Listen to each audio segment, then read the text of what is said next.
C'est quoi votre truc ? Et ce matin, on parle de l'orchestre Bon-Son, réputé pour son interprétation magistrale des musiques de films, qui vous invite cette année encore dans un voyage musical au cœur du cinéma classique.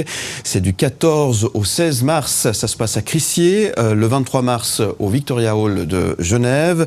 Vous aurez la possibilité de replonger dans l'univers scintillant de l'âge d'or d'Hollywood, 1930-1950, où les mélodies inoubliables accompagnaient les plus grands chefs-d'œuvre du 7e art, de Autant, par exemple, Autant au Porte-le-Vent, je vais y arriver, ou encore Laurence d'Arabie, en passant par Ben-Hur. L'orchestre fera revivre les émotions et la grandeur de ces films mythiques, une expérience où la magie du cinéma rencontre la puissance symphonique, et c'est à découvrir avec Thierry Besançon, chef d'orchestre, qui nous fait le plaisir d'être avec nous, chef d'orchestre de Bon-Son. Merci d'être là, Thierry Besançon.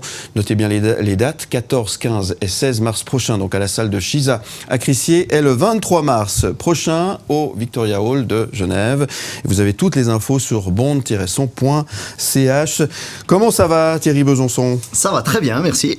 Qu'est-ce qui rend la musique de l'âge d'or d'Hollywood si intemporelle finalement ? C'est un moment particulier de l'histoire de la musique, ou même c'est là où se sépare l'histoire de la musique et l'histoire de la musique de film.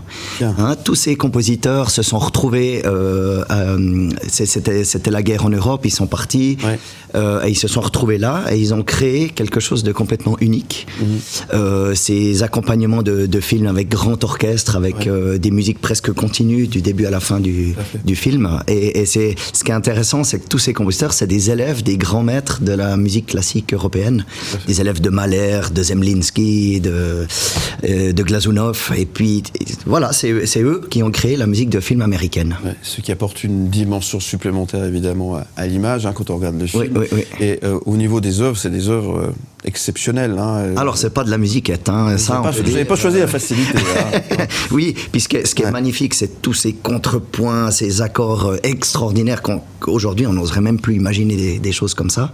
La musique, elle est devenue beaucoup plus simple, disons aujourd'hui, plus métrique, plus... tandis que là, alors, il y avait une recherche de timbre, d'harmonie. Non, c'est grande classe. Grande classe. 100 musiciens sur scène, on le disait tout à l'heure. Quels sont les défis particuliers pour interpréter justement ces morceaux en live? C'est des compositions particulières, évidemment. Elles sont aussi emblématiques. Quels sont les grands défis, finalement, pour l'orchestre? Un des défis de ce concert, par rapport aux autres qu'on a fait, justement, c'est que la musique bouge. Elle vit en elle-même, elle ondule, elle accélère, elle ralentit. Et puis finalement, chaque fois qu'on joue le même morceau, il est un petit peu différent. Et c'est dur pour les musiciens parce qu'il faut vraiment une grande concentration, il faut toujours regarder, être à l'affût du petit détail. Voilà, c'est ça qui diffère des musiques d'aujourd'hui. Et Thierry Besançon, il est là, il est pointilleux. Regarde, chaque note, il est... c'est ça. Oui, j'embête. Ouais, c'est vrai. Il paraît qu'il est sympa quand même, comme de chef d'orchestre, mais il est pointilleux. Voilà, c'est ça. C'est important. Respecter l'œuvre, ça c'est important. Oui, puis aller emmener les musiciens le plus loin possible, tirer tout ce qu'ils peuvent donner. Mais après, les musiciens de cet orchestre, en tout cas, me donnent tout. C'est un plaisir, parce qu'on est à la fois complètement éreinté à la fin des répètes, mais d'un autre côté, complètement énergisé par ce qu'ils nous donnent. C'est vraiment un orchestre unique où tout le monde veut faire de son mieux. C'est fou. C'est qui ces musiciens ? Il y a des pros, alors pas le CV de toutes les personnes, parce qu'il y en a 100, on en a pour la journée, mais qui sont-ils ces musiciens ? Ils viennent d'où ? Tous, ils ont un point commun, c'est que c'est des passionnés. Et ils sont là pour faire de leur mieux. On a quelques musiciens professionnels à des postes clés. Et sinon, c'est des musiciens amateurs, mais de très très bon niveau. Et il y a une fusion entre les pros et les non-pros, on va dire, qui est juste incroyable. Pendant les pauses, tout le monde rigole, les jeunes, les moins jeunes, tout ça, c'est uni, et ça se ressent dans la musique qu'ils offrent. David Lothar, la musique du cinéma, je sais que tu es très sensible à la musique. Oui, la musique du cinéma, bien sûr. D'ailleurs, Eric Serra sort dans un moment, on reparlera avec la musique du film. C'est un travail titanesque, quand je vois les images, là, réunir autant de personnes, finalement, de jouer tout ça, de répéter. Combien de temps à l'avance vous y prenez ? Alors, nous, on fait, disons, sur une période d'1 mois et demi, les week-ends. Ouais. Tous les week-ends. Voilà, donc c'est assez rapide comme. Oui, je vois très bien. Puis alors réunir les gens, c'est une chose sur le papier, disons le convoquer, tout ça, mais les réunir musicalement. C'est une autre paire de manches, parce qu'il faut que tout le monde respire en même temps, il faut que les sons fusionnent, c'est du travail. Ils ont l'habitude de travailler ensemble, en fait. Si, on a quand même un gros noyau qui est toujours le même. D'accord. Et puis cette année, en fait, oui, c'est marrant parce que le Golden Age, ça fait 10 ans que j'ai envie de faire un concert avec cette musique, mais chaque fois j'étais un peu retenu en me disant, j'ai pas assez de cordes. Et puis tout d'un coup, il y a eu une conjonction, un alignement de planètes, et là j'ai 40 violons, c'est extraordinaire. Et ça s'est fait pour ce concert-là. Donc c'était extraordinaire. Le bon moment pour le faire. Et comment tu choisis? Parce que tu choisis chaque année. Alors passionné, alors je confirme qu'il l'est. C'est même un fou, mais dans le bon sens du terme. Non, mais c'est vrai. Comment tu choisis? Parce que moi j'ai l'impression que chaque fois tu vas chercher encore plus compliqué. C'est des œuvres absolument magnifiques. Mais comment tu les choisis? Alors tu viens de parler des cordes, effectivement. Ça aussi, ça joue un rôle évidemment dans les choix que tu dois faire. Effectif, oui, c'est ça. Il y a par exemple des musiques qu'on pourra jamais jouer parce qu'elles sont pas faites pour un grand effectif comme ça. Mais disons que dans mon ordi, j'ai plein de concerts que j'aimerais faire, des sujets. Et puis quand j'ai une idée, je glisse des titres dedans. Et puis tout d'un coup, j'arrive à... Mais c'est en années qu'on compte. J'arrive à un programme qui se tient. Et puis vraiment après, je vais me focaliser dessus et finaliser. Et on aura un concert avec un thème précis et les meilleures musiques du sujet qui vont apparaître. Est-ce que tu as vu tous les films, les musiques que tu veux interpréter? De ce concert-là, oui. Oui. C'est important, ça. Oui, parce que ça me permet à moi de donner à l'orchestre des images, des idées musicales qui vont les inspirer. Alors des fois, je contourne un tout petit peu parce que le film n'est pas forcément drôle ou l'image n'est pas forcément claire. Mais tout d'un coup, on leur dit un truc, genre à un moment donné, on joue Cléopâtre. Et puis il y a ce qu'on appelle la prémonition, où tout d'un coup Cléopâtre se rend compte qu'elle a été trop loin et que son Jules va se faire zigouiller en rentrant à Rome. Et puis la musique se désagrège comme ça. Alors j'ai commencé par parler des visions de Cléopâtre, j'ai vu que ça n'a pas marché. Puis après je leur ai dit non, c'est comme une vieille pomme qui se ratatine, puis qu'on sent que ça se désagrège comme ça. Ça a marché tout de suite. Donc il faut trouver le déclic. C'est ça, finalement, le chef d'orchestre, c'est un guide en fait. C'est ça, oui, c'est pas un chef, le mot est très, très mauvais. Quand tu diriges, tu as les images dans la tête? Non, il se passe quoi dans la tête? Oui. T'as 100 personnes devant toi que tu es en train de diriger, après t'as le public derrière, qu'est-ce qui se passe? C'est affolant, parce qu'il y a on pense avec une mesure d'avance pour anticiper les problèmes, il y a ce qui arrive sur le moment, et il y a ce qu'on se dit après. Ah mince, ça a loupé. Mais c'est fou, on ressort transpirant.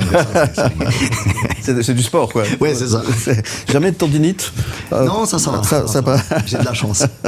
Que penses-tu de la musique symphonique d'Hollywood d'aujourd'hui? Est-ce qu'elle continue d'influencer finalement le cinéma d'aujourd'hui? Oui, mais depuis les années 2000, il y a eu un contour qui s'est passé avec l'arrivée de la musique électronique et tout ça. Là, vraiment, il y a eu un pas. Et disons que la musique de l'âge d'or a continué à durer jusque dans les années 2000. Leur façon de faire, ces grands orchestres. Parce qu'après l'âge d'or, il y a eu la période John Williams et tout ça. Puis on arrive au bout. Là, il y a des résidus, si on veut, avec Elfman, Williams, tout ça. Mais il y a une nouvelle génération de compositeurs qui est arrivée dans les années 2000, Hans Zimmer et compagnie, qui ont commencé à développer plus l'électronique que l'orchestre. Et puis aussi, il y a un autre phénomène, c'est que les images de l'époque ne pouvaient pas tout montrer. Par exemple, Les Hauts de Hurlevent qu'on va jouer, c'est un film en noir et blanc, il ne se passe pas grand-chose. Et toute la couleur du film, la verdure de l'endroit, c'est la musique qui la donne. Tandis qu'aujourd'hui, c'est l'inverse. On montre tout, plus que tout, on explique tout, et comme ça. Et la musique, finalement, n'a plus grand-chose à... Voilà. Alors, elle est plus psychologique, c'est des atmosphères, des ambiances, des choses comme ça. Ce qui est triste... cosmétique un peu comme ça. Oui. Et ce qui est triste, c'est que si on sort ces musiques du film, il reste plus grand-chose. C'est triste. Recréer ça serait un peu vide, un peu nu, finalement. Je trouve, oui. Mais ça n'engage que moi, attention. Non, mais on a bien compris. Vous allez sur bande-son.ch pour en savoir un petit peu plus, pour avoir le programme complet, parce qu'il y a des œuvres exceptionnelles que vous allez interpréter durant ces 4 concerts, 3 à Crissier et 1 du côté de Genève. Donc allez-y, c'est ce week-end évidemment du côté de Crissier. C'est l'heure on est un petit peu en retard, 8h32, c'est l'heure de passer. Tu connais le ni oui ni non? Non. Oh, tu connais pas, t'as perdu. Voilà. C'est bien foutu. Non, là, c'est le contraire, il faut répondre par oui ou par non. Alors on va jouer au oui-non. Est-ce que tu es prêt? Ça dure 1 minute, il y a plein de questions, un peu folles. On y va. Tu es prêt? Oui. Tu es prêt? On respire un bon coup. On y va, c'est parti.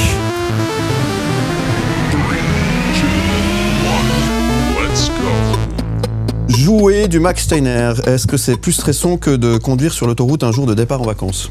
Non. Est-ce vrai que les musiciens classiques sont aussi pointilleux que les réalisateurs hollywoodiens? Oui. Avez-vous déjà vu un chef d'orchestre aussi passionné qu'un metteur en scène en plein tournage? Oui. Reprendre ces musiques légendaires, c'est un peu comme remasteriser un film en noir et blanc? Oui. Faut-il autant d'endurance pour jouer du Ben-Hur que pour courir avec son célèbre char? Oui. Est-ce que jouer ces musiques mythiques donne parfois envie de se lancer une réplique culte en plein morceau? Non. La puissance d'un orchestre symphonique en live peut-elle rivaliser avec les explosions du cinéma moderne? Oui. Après avoir joué Laurence Darabi, a-t-on l'impression d'avoir traversé le désert? Oui. Est-ce que vous jouez parfois des fausses notes pour voir si le public reconnaît vraiment la musique? Non. Ouais, c'est ça. La partition de l'époque était-elle aussi complexe que les scénarios des films? Oui. Avez-vous déjà eu envie de lever une baguette et dire silence, moteur, action? Moi, je fais... Y a-t-il autant de suspense dans un concert live que dans un final hollywoodien? Oui. Oui, quand même. Merci beaucoup, en tous les cas, Thierry Besançon, d'être venu ce matin. Qu'est-ce qu'on dit peut-être à celles et ceux qui n'ont encore pas eu la chance ou le plaisir de venir écouter un concert de bande-son? Comment il faut venir? Il faut venir dans un état d'esprit, il faut venir, faut fermer les yeux, il faut... faut se laisser conduire, oui, dans les rêves, dans l'imaginaire et tout ça. Mm-hmm. Mais c'est aussi, oui, une source de bonheur et d'amusement qui est super. Ben, vraiment, ça vaut la peine. Je vous encourage à venir.